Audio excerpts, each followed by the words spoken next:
Okay, we're back. We're back up here on the stage at the Heartland Cafe, where we are every Saturday morning with another edition of Live from the Heartland. You'll either get Lisa Smith or Katie Hogan or myself, Michael James.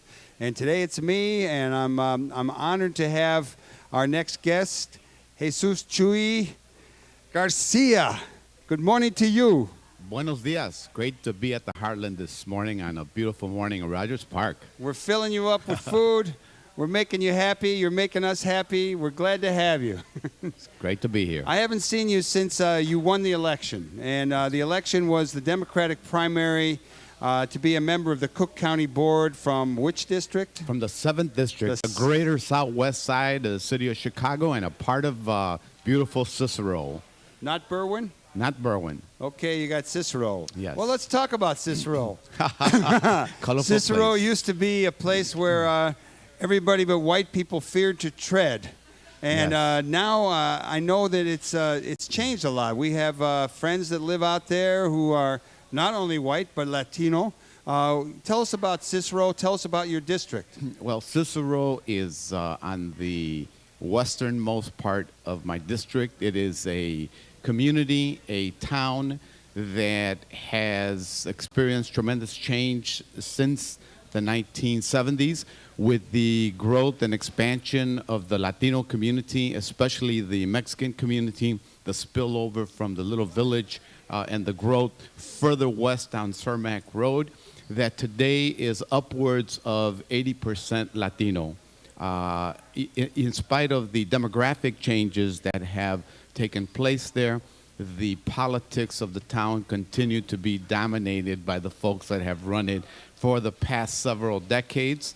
And it is a machine-controlled area, one that I think can change, but so far that change has been pretty elusive. Is the Latino community registered to vote out there? Or is there a chunk of populace that is registered and Latino? It is, but it's still not where it needs to be in terms of, popular democracy. The greatest challenges to real political empowerment and to realizing the potential for change has to do with the young population, a lot of kids. Latino community is the youngest community in the area. Certainly is true in Cicero. A lot of immigrants. Until we achieve immigration reform at the national level, communities like Cicero and throughout the country, and they're everywhere in every major urban area, will continue to not enjoy the opportunity to participate fully politically in the democracy. So immigration reform continues to be a very important thing that needs to be achieved in order to really give people a level playing field and allow them to participate in the political life of this country. Is the old line political machine in Cicero, have they recruited Latinos into the old machine?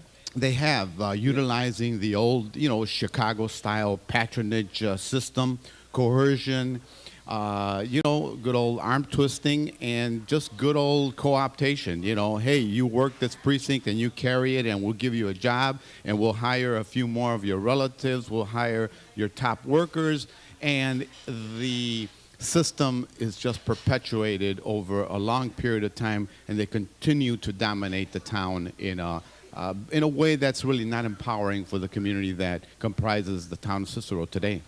I want to ask you one more question about Cicero. Sure. Are there African Americans living in Cicero too? Yes, there are, and increasingly so, with the great change that took place in Cicero, where older whites moved away further west, died. It's an older population, went into nursing homes. The boom of the Mexican community has also eased some of the resistance and some of the pressures that kept African Americans out of Cicero. So today that population has grown, and they're not necessarily segregated. Those have been the patterns of white flight, where there's massive change. African American population is scattered throughout Cicero. I think is slowly beginning to integrate itself and become a part of Cicero's fabric. You also have African Americans represented on the city's or the town's workforce. So Cicero is a community that's experienced a lot of change and diversifying each day, and I think in a good way. That's good. The politics, they're still back, in a time warp, probably the 50s or 60s, but I think it has the potential for change. No, that's great to hear. Cicero still has the image in my head of the days when people had to go marching into Cicero to try to bring about some change. But clearly, we know it's changing. There's actually an employee here. Some may know him well, Raimundo. He commutes from Cicero to here on a daily basis, and he loves his home out there. All right. The pink line runs through Cicero, and you can connect to the red line and get up here.